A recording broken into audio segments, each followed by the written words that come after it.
I think when I speak about transformation and bridge building, I can only do that from my own perspective because I chose to learn to move into that role as a bridge builder.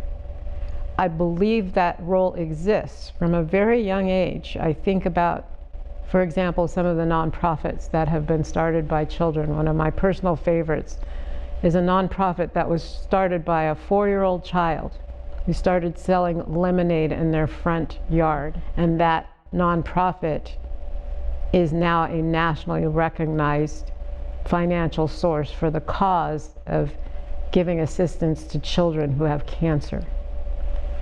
That was a bridge builder.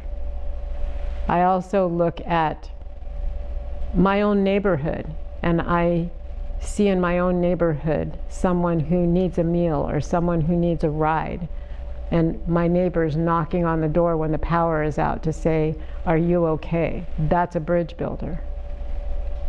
So I don't think that there is a cookie cutter definition. I think it's more an energy.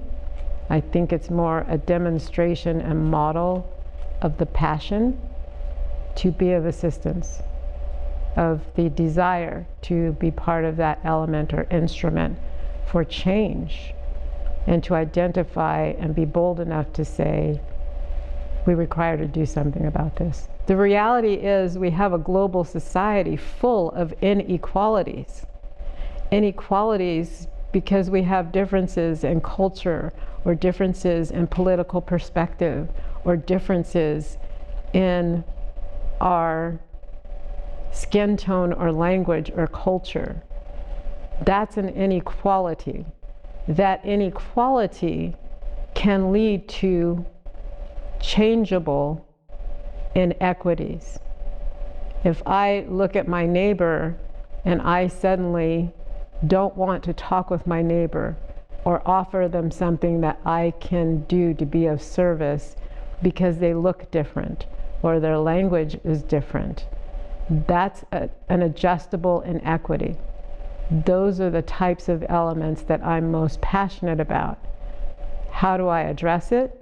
Starting first with myself, starting with my own prejudices, starting with my own lack of knowledge or wisdom about a cause, about a neighbor, about an element in society, whether it be political or health-oriented or culture-oriented.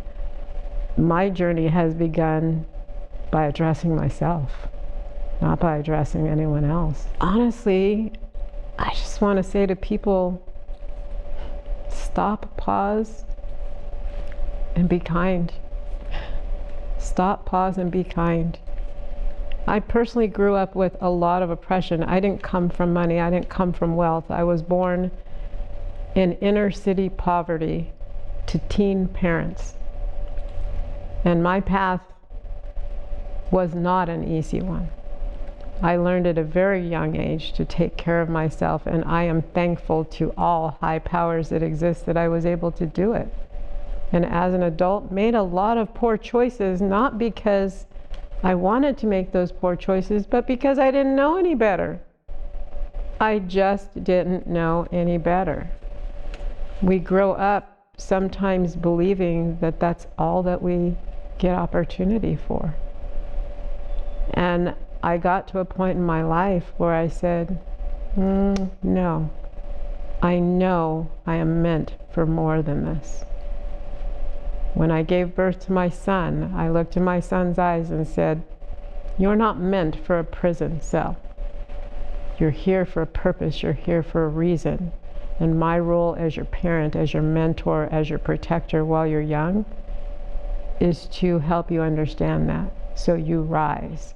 How you rise is your choice. Just rise.